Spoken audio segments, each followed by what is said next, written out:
আসসালামু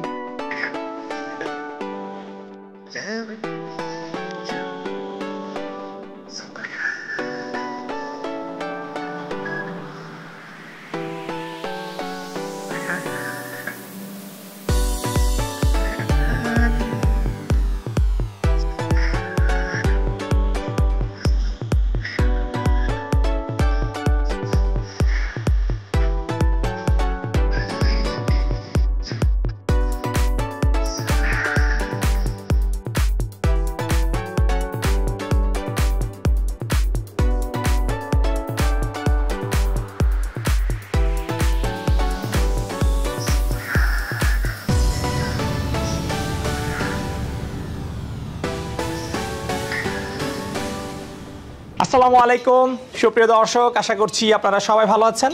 সবাইকে খামারবাড়ির নতুন একটি পর্বে স্বাগতম জানাচ্ছি আমি শামীম আহমেদ। দর্শক বন্ধুরা, আজকে আমরা চলে এসেছি ব্রাহ্মণবাড়িয়া জেলার ব্রাহ্মণবাড়িয়া সদরের ছয়বাড়িয়া গ্রামে। আজকে আমরা এসেছি এই গ্রামেরই প্রিন্স ডেইরি ফার্মে। আপনারা দেখতে পাচ্ছেন সুবিশাল একটি ফার্মে আমি দাঁড়িয়ে রয়েছি।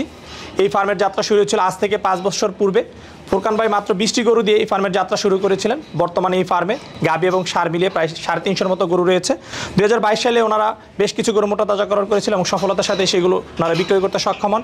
এবং 2023 সালে ওনারা প্রায় 500-এর মতো গরু লক্ষ্যমাত্রা নিয়ে ওনারা গরু মোটা তাজাকরণ করতেছেন। তো আজকে আমরা এই ফার্মেরই সার্বিক দিক আপনাদের মাঝে তুলে ধরার চেষ্টা করব, যে এই যে ওনারা এই গরুগুলো মোটা তাজাকরণ করতেছেন, ওনারা কীভাবে এইগুলো লালন পালন করতেছেন, এবং এই যে ওনারা গাভী পালন করতেছেন সেখান থেকে ওনারা কী পরিমাণ দুধ পাচ্ছেন সেগুলো ওনারা কী করতেছেন, এবং ষাঁড় গরু এবং গাভীর মধ্যে তুলনামূলকভাবে কোনটি লাভজনক সেই সম্পর্কে আমরা আপনাদেরকে জানাবো। এবং ফুরকান ভাই কিন্তু গরু লালন পালন করার পাশাপাশি সবসময় কিন্তু গরু ক্রয় বিক্রয় করে থাকেন। তো ওনার ফার্মে কিন্তু আপনারা ইন্ডিয়ান বলদ, ষাঁড়, রাথি, পাকড়া সব ধরনের গরু কিন্তু মূলত উনি বিক্রি করে থাকেন এবং সব ধরনের গরু কিন্তু আপনারা পাবেন। তো আপনারা চাইলে কিন্তু এখান থেকে গরু সংগ্রহ করতে পারবেন। তো দর্শক বন্ধুরা, চলুন আজকে প্রিন্স ডেইরি ফার্ম ঘুরে ঘুরে দেখি এবং আপনাদেরকে বিস্তারিত জানাই।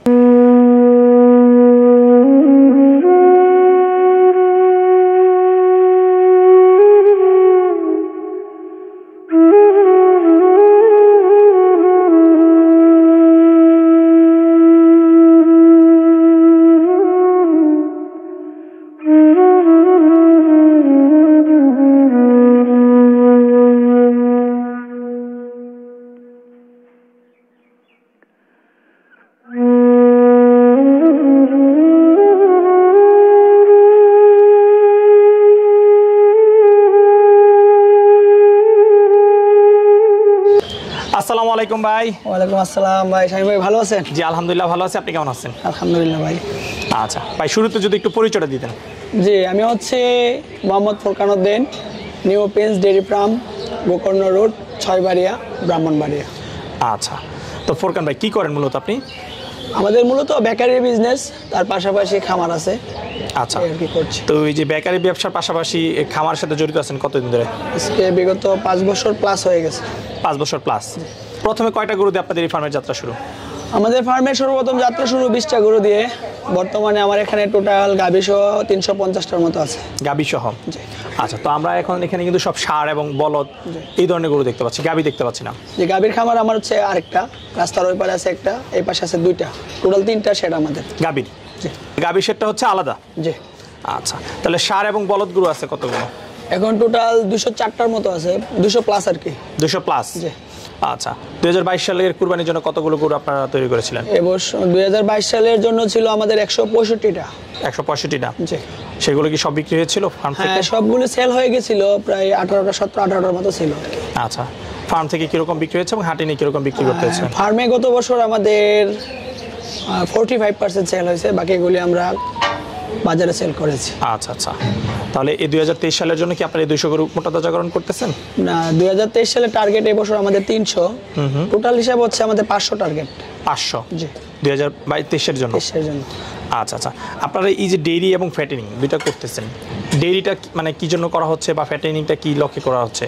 ডেইরিটার আসলে মূল উদ্দেশ্য হচ্ছে আমাদের নিজস্ব দুধের কিছু প্রয়োজন হয়, যার জন্য আমরা ডেইরিটা করছি। আমাদের মিষ্টি উৎপাদন হয়, আমাদের নিজস্ব কিছু শোরুম আছে, তার জন্য আমাদের ডেইরিটা করা।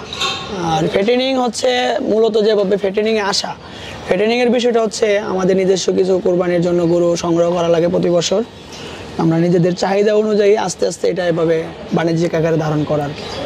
আচ্ছা আচ্ছা, তাহলে আপনাদের ডেইরি থেকে প্রতিদিন কি পরিমাণ দুধ পাচ্ছেন আপনারা? বর্তমানে প্রায় 600 কেজি প্লাস পাচ্ছে। 600 কেজি?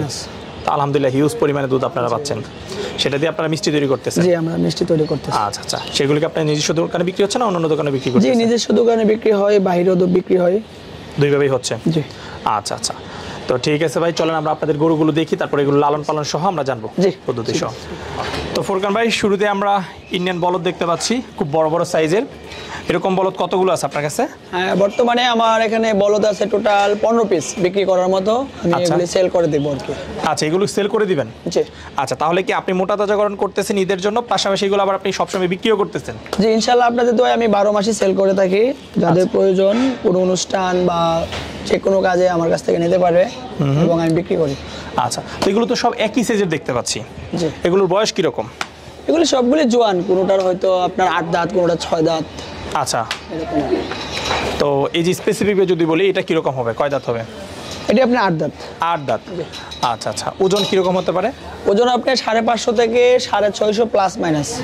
550 থেকে 650 প্লাস মাইনাস। আচ্ছা আচ্ছা, ঠিক আছে। তো এই টাইপের বলদগুলো আপনি কিরকম দামে ক্রয় বিক্রি করতেছেন? হ্যাঁ, আমার এখানে 15টা এক প্লটে কথাবার্তা চলতেছে। 15টা আমার চাওয়া দাম হচ্ছে 3,25,000 টাকা। হয়তো এখান থেকে একটু স্যাক্রিফাইস করা যাবে। 3,25,000 করে এক একটা? জি। আচ্ছা আচ্ছা, এগুলো দরদাম চলতেছে? জি, দরদাম চলতেছে, ইনশাল্লাহ আশা করি 2-1 দিনে সেল হয়ে যাবে। আচ্ছা, এদিকে অস্ট্রাল দেখতে পাচ্ছি না? এটি আমাদের গাভীর বাচ্চা দুটোটা। দুইটাই? এটা আমাদের 750 কেজি প্লাস আছে। এটা? জি। আচ্ছা আচ্ছা, দুই নামটা দাঁত। আছে কোন এটার? না, নামটা আমি এখনো রাখি নাই, 2 দাঁত মাত্র পড়ছে। তো ফুরকান ভাই, এদিকে সুন্দর সুন্দর সার দেখতে পাচ্ছি। যে সার কালেকশনে আমার আছে প্রায় অনেকগুলি। এটা হচ্ছে আমাদের সবচেয়ে বড় সার। এটা মানে ফার্মেরই সবচেয়ে বড়? জি। আচ্ছা, মাশাআল্লাহ, খুবই সুন্দর। এটার কোন নাম আছে? ওইটার নাম ডন, এটা বাদশা। আচ্ছা, ওই পাশেটা ডন, এটা বাদশা। জি। আচ্ছা, তো বাদশার ওজন সম্পর্কে একটু জানতে চাই। বাদশার ওজন হচ্ছে আপনার 865 কেজির মতো আর কি, ধরুন 850 প্লাস। 850 প্লাস? জি। আচ্ছা আচ্ছা, ফুরকান ভাই, এই যে মাশাআল্লাহ তো সুন্দর সুন্দর গরু আপনারা মোটা তাজাকরণ করতেছেন, এগুলো খাবার দাবার কি দিচ্ছেন? এগুলির খাবার দাবার আসলে আমি নিজে মিক্সার তৈরি করি, তো আপনার প্রায় 10 থেকে 12টা আইটেম অ্যাডজাস্ট করি, করে আমরা মিক্সার তৈরি করি। দানাদারটা তৈরি করি। তার পাশাপাশি আমরা 2 বেলা তারে পর্যাপ্ত পরিমাণ সাইলেজ দিচ্ছি, ভুট্টার সাইলেজ। ভুট্টার সাইলেজ? আর অন্য কিছু দিচ্ছেন খাবার দাবার হিসেবে? না না, তাহলে শুধু সাইলেজ এবং দানাদার? দানাদার। আচ্ছা, এই যে দানাদারটা দিচ্ছেন, এটা আপনারা কিভাবে দিচ্ছেন? এক একটা কি গরুর লাইভ ওয়েট অনুযায়ী নাকি কিভাবে দেন? গড় আপনার আমার এখানে তো ছোট বড় আছে, তো প্রায় 6 কেজি প্লাস মাইনাস খাচ্ছে গড়ে এক একটা গরু? এক একটা গরু দানাদার? দানাদার। আর সাইলেজ? সাইলেজ আপনার 10 KG plus minus. 10 KG plus minus. জি। আমরা যদি এই বড় গরুটার বিষয়ে জানতে চাই, কি পরিমাণ সাইলেজ খায় সে প্রতিদিন? সে প্রায় 15 কেজি প্লাস আছে। 15 কেজি প্লাস? 2 বেলা। আচ্ছা, সাইলেজগুলো কি নিজেরা তৈরি করতেছেন না কিনে খাচ্ছেন? নিজেরা তৈরি করতেছি বলতে নিজের মতোই। আমার এক বড় ভাই আছে, ওনার কাছ থেকে আমি সংগ্রহ করি, খুব ক্লোজ ভাই, ভাইয়ের কাছ থেকে নিতেছি আর কি। আচ্ছা, প্রতিদিন কি পরিমাণ সাইলেজ আপনাদের দরকার হচ্ছে?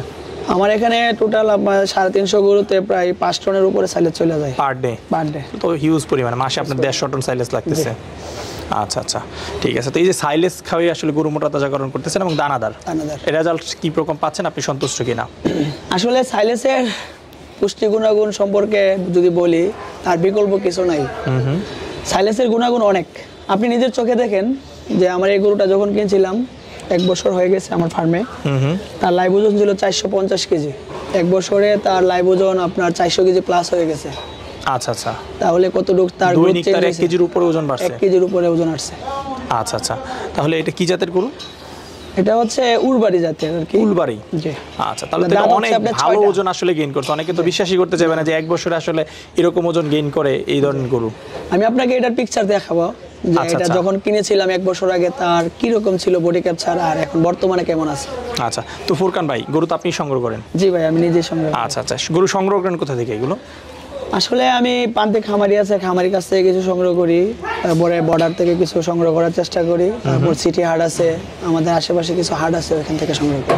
আচ্ছা আচ্ছা, তাহলে বিভিন্ন জায়গা থেকে আপনি সংগ্রহ করতেছেন, যেখান থেকে আপনার পছন্দ হয়? যে আমার পছন্দ হইলে 5 টাকা কমের জন্য, বেশির জন্য থাকে না, যে জিনিসটা আমার পছন্দ হইলে আমি নিয়ে আসি। আচ্ছা আচ্ছা, তো এই যে গরু যখন ক্রয় করেন, কি দেখে আপনি মূলত গরুগুলো ক্রয় করেন? হ্যাঁ, গরু ক্রয় করার বিষয় হচ্ছে আপনার তার সর্বপ্রথম দেখতে হবে তার হাত পা মোটা কিনা, তার নাভি আছে কিনা, তার গলার কম্বলটা বড় কিনা, তার চোট আছে কিনা, তার মাথার শেপ সুন্দর কিনা, শিং সুন্দর কিনা, ওইগুলি দেখে আমরা ক্রয় করি। এগুলো দেখে? জি, ঠিক আছে।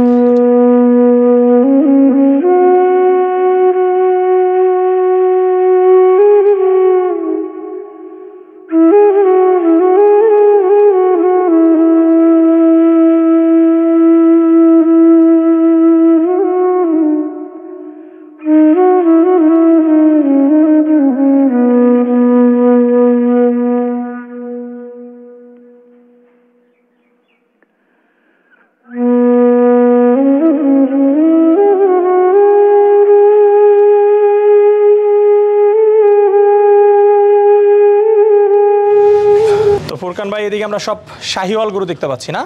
জি ভাই। আচ্ছা, এগুলোর বয়স কিরকম? এগুলি হয়তো দুই একটা দাঁত হয়েছে, দুইটা একটা দাঁত পড়ছে, বাকিগুলি একটারও দাঁত হয় নাই, 2 বছর হয় নাই। আচ্ছা আচ্ছা, তাহলে এগুলো কি সবই 23 সালের উপযোগী? 23 সালে আশা করি হয়ে যাবে। 23 সালে? 23 সালে যদি তার উপযোগী না হয় তাহলে 24 টার্গেট। 24 টার্গেট। আচ্ছা, আপনি তো এগুলো আবার বিক্রিও করেন? জি। আচ্ছা আচ্ছা, তো এগুলো আপনার সংগ্রহ করা হয়েছে কতদিন? এগুলি আমার খামারে এগুলি সংগ্রহ হয়েছে 1 মাস প্লাস, আর এগুলি সংগ্রহ হয়েছে আমাদের প্রায় 4 মাস হয়ে গেছে। আচ্ছা, তো এই যেগুলো যে সংগ্রহ করার পর আপনারা কি কি কাজগুলো করে থাকেন? হ্যাঁ, এগুলিকে আমরা সর্বপ্রথম তাদের কোয়ারেন্টাইনে রাখি। আমাদের আলাদা সেট আছে, ওই সেটে রাখার পর তার ভ্যাকসিন, তারপর তার ক্রিমি ডোজ কমপ্লিট করে আমরা শেডের ভিতরে নিয়ে আসি। আচ্ছা, তাহলে এখন আপনার ফার্মে যে গরুগুলো আছে সবগুলোই কি আপনার ভ্যাকসিন করা বা কৃমিনাশক করা? জি ইনশাল্লাহ, সবগুলি আমি আমার টাইম মতো ভ্যাকসিন দিচ্ছি, 3 মাস পর পর ক্রিমি দিচ্ছি, সবগুলি কমপ্লিট করা আছে। আচ্ছা আচ্ছা, তাহলে কেউ যদি এখন সংগ্রহ করে সেই ক্ষেত্রে তারা সংগ্রহ করে শুধু খাবার দাবার দিলেই হবে স্বাভাবিকভাবে? শুধু খাবার দিলে যথেষ্ট। আচ্ছা, শাহিওয়ালের গ্রোথ কিরকম পাচ্ছেন? শাহিওয়ালের গ্রোথ ভালো, অনেক গ্রোথ ভালো। ভালো। আচ্ছা, আপনি তো বলদ মোটা তাজাকরণ করতেছেন, শাহিওয়াল, তারপর ষাঁড় গরু আছে, জি। সবকিছু মিলে আপনি কোনটার উপরে হ্যাপি যদি বলতে চাই আপনার কাছে, আপনার ব্যক্তিগত মত? আসলে এটার সেক্টরটা হচ্ছে একটা শখের বিষয়, সুন্দরের বিষয়। সবগুলিতেই আমি হ্যাপি, সবগুলোতে হ্যাপি? সবগুলিতেই আমি হ্যাপি। আচ্ছা আচ্ছা, জাত যদি আপনি সঠিক নির্ধারণ করতে পারেন আপনি হ্যাপি থাকবেন সবগুলিতে। এখন দেখা গেছে আপনি একটা দেশি গরুকে যদি ওরে 5 কেজি না 10 কেজিও খাওয়ান, তার ওই রকম গ্রোথ আসবে না। যখন আপনি একটা শাহিওয়াল গরুকে 10 কেজি না 5 কেজি দিবেন, তার ডিস্টেন্সটা আপনি নিজের চোখে দেখতে পারবেন। আচ্ছা আচ্ছা, আমরা সবচেয়ে গুরুত্বপূর্ণ হচ্ছে জাত নির্বাচন জাত করা। নির্বাচন করা। যদি জাত নির্বাচন না করে আমি যদি যেটা বললেন সেই অনুযায়ী খাওয়াই তাহলে কিন্তু রেজাল্ট পাবো না। পাবে না। আচ্ছা ঠিক আছে। তো ভাই এই যে 5 বছর ধরে খামার পরিচালনা করতেছেন, জি। সবচেয়ে বড় কি ধরনের বাধার সম্মুখীন হচ্ছেন এই খামার পরিচালনা করতে গিয়ে? সবচেয়ে বড় বাধা, বর্তমানে বাধা হিসাব করতে গেলে তো খাবারের দাম অনেক বেশি। আচ্ছা বর্তমানে যে হিসাবটা, আচ্ছা। আমরা যে সাইলেস আগে খাওয়াতাম মনে করেন 60 টাকা, 6 টাকা, 8 টাকা, এই সাইলেস আমরা 15 টাকা 14 টাকাও খাওয়াইছি। এখন অবশ্যই একটু কম, 11-12 টাকায় খাওয়াচ্ছি। আচ্ছা কিন্তু দানাদারের যে খাবারের দাম, মানে আমরা হিমশিম খাচ্ছি। আচ্ছা, খাবারের দামটাই তাহলে মেইন সমস্যা? মেইন সমস্যা। আচ্ছা, আমি যদি রোগ বালাই সম্পর্কে একটু জানতে চাই। রোগবালাই সম্পর্কে তো রোগ তো থাকবেই। আমি সুস্থ আছি, আমি যে সুস্থ থাকবো তারও কোনো নিশ্চয়তা নেই। তো সঠিক সময়ে ভ্যাকসিনগুলো যদি আমরা করি তাহলে হয়তো যে রোগবালাইটা একটু কম হয়, রোগবালাইটা থাকে না। এর মধ্যে সবচেয়ে যে কঠিন যে রোগটা হয় বেশিরভাগ ক্ষেত্রে এফএমডিটা, এফএমডিটাই আমাদেরকে যন্ত্রণা দেয়। কারণ হচ্ছে এফএমডিটা হইলে তার মুখে ঘা হয়ে যায়, সে খাবার দাবার খাইতে পারে না, দুর্বল হয়ে যায়। আর এছাড়া আমার ফার্মারে এই পর্যন্ত আমি কোনো তেমন রোগবালাই পাই নাই। আচ্ছা আচ্ছা, সকালবেলা ঘুম থেকে উঠে ওয়াশ করার পর তাদেরকে দানাদার দেওয়া হয়। দানাদার খাওয়া শেষ হলে তাদেরকে সাইলেজ দেওয়া হয় যার যার প্রয়োজন মতো। পরে 10টার দিকে তাদের গোসল হয়, গোসল শেষ করে তারা রেস্টে যাবে। বিকাল 4টার পর আবার তাদের আবার নিচে ওয়াশ করা হবে, ওয়াশ করে তাদের খাবার দেওয়া হবে। আচ্ছা আচ্ছা, খাবার শেষ করে তাদেরকে আবার পরবর্তীতে সন্ধ্যার দিকে সাইলেজ দেওয়া হবে। আচ্ছা আচ্ছা, টোটাল কতজন লোক কাজ করতেছে আপনাদের এখানে? আমার দুনো ফার্মে মিলে টোটাল 15 জন। 2 ফার্মে মিলে 15 জন? 15 জন। আচ্ছা আচ্ছা, তো ভাই আপনার কাছে আরেকটু জানতে চাই, আপনি তো ডেইরি এবং ফ্যাটেনিং দুইটাই করতেছেন। জি। ডেইরি এবং ফ্যাটেনিং এর মধ্যে কোনটা আপনার কাছে বেশি লাভজনক মনে হচ্ছে সেই সম্পর্কে একটু বলবেন। আসলে খামার যদি কেউ না বোঝে গরু সম্পর্কে তাহলে এই সেক্টরে না আসাই সবচেয়ে বেটার। আর লাভজনক বলতে ব্যবসায় তো লাভ লস থাকবেই। ডেইরিতে আমি লস পাচ্ছি না কেন, সেক্ষেত্রে হচ্ছে আমি দুধটা নিজে ব্যবহার করি। আর ফ্যাটেনিং এর বিষয়টা হচ্ছে যদি কোনো দুর্ঘটনা না ঘটে, অ্যাক্সিডেন্ট না হয়, তাহলে আশা করি লস হবে না। আচ্ছা আচ্ছা, মানে সঠিকভাবে করতে পারলে দুইটাই লাভজনক। দুইটাতে লাভজনক আছে। ঠিক আছে। আচ্ছা ফুরকান ভাই, চলুন আমরা আপনাদের আরও কিছু গরুর কালেকশন দেখি। তো ফুরকান ভাই, এদিকে আমরা কিছু গরু দেখতে পাচ্ছি, এগুলো কি জাতের গরু? এগুলি হচ্ছে রাতি শাহিওয়াল, কেউ বলে পাকড়া। আচ্ছা, কতগুলো আছে আপনার এখানে? আপনার আছে 35টা পাকড়া আছে। 35টা। আচ্ছা, মানে সব ধরনের গরু ইনশাল্লাহ সবাই পাবে যদি কেউ আসে আপনার এখানে, হতাশ হবে না? ইনশাআল্লাহ। এবছর আমাদের টার্গেট আছে 1 লাখ টাকা থেকে প্রায়, আমার বড় গরুটা তো দাম হচ্ছে আচ্ছা আচ্ছা, এই 8.5 লাখ টাকা পর্যন্ত আমাদের এখানে গরু আছে এবছর। আচ্ছা, আপনার এখানে কয়েকটা হাঁসাও দেখলাম, হাঁসাও আছে কয়েকটা না? জি জি, হাঁসা আছে, ছোট খাসা আছে। হাঁসা আছে কয়টা? হাঁসা আপনার ছোট আছে 3টা, বড় আছে 2টা। বড় আছে 2টা না? তো ফুরকান ভাই, আপনাদের ফার্মের ভবিষ্যৎ কি পরিকল্পনা রয়েছে? জি, ভবিষ্যৎ পরিকল্পনা তো আসলে বাণিজ্যিক আকারেই করার, এখন বাকিটা আল্লাহ ভরসা। আচ্ছা আচ্ছা, এখন কি বাণিজ্যিক হচ্ছে না? এত বড় খামার পরিচালনা করতেছেন, কন্টিনিউ বেচা বিক্রি করতেছেন, আর কবে বাণিজ্যিক হবে ভাই? তা তো অবশ্যই না। এবছর টার্গেট ছিল টোটাল 500, আমি আচ্ছা, এখন মাত্র 200 প্লাস হয়েছে। দেখা যাক কতটুকু যাইতে পারি। আচ্ছা, দোয়া রাখবেন। ঠিক আছে। আচ্ছা ফুরকান ভাই, কথা বলে খুবই ভালো লাগলো। দোয়া করি আপনার যে টার্গেট, আপনি যেন আপনার সেই টার্গেটে পৌঁছাতে পারেন, সেই প্রত্যাশা রেখে বিদায় নিচ্ছি। ভালো থাকবেন। ওকে ভাই, আল্লাহ হাফেজ।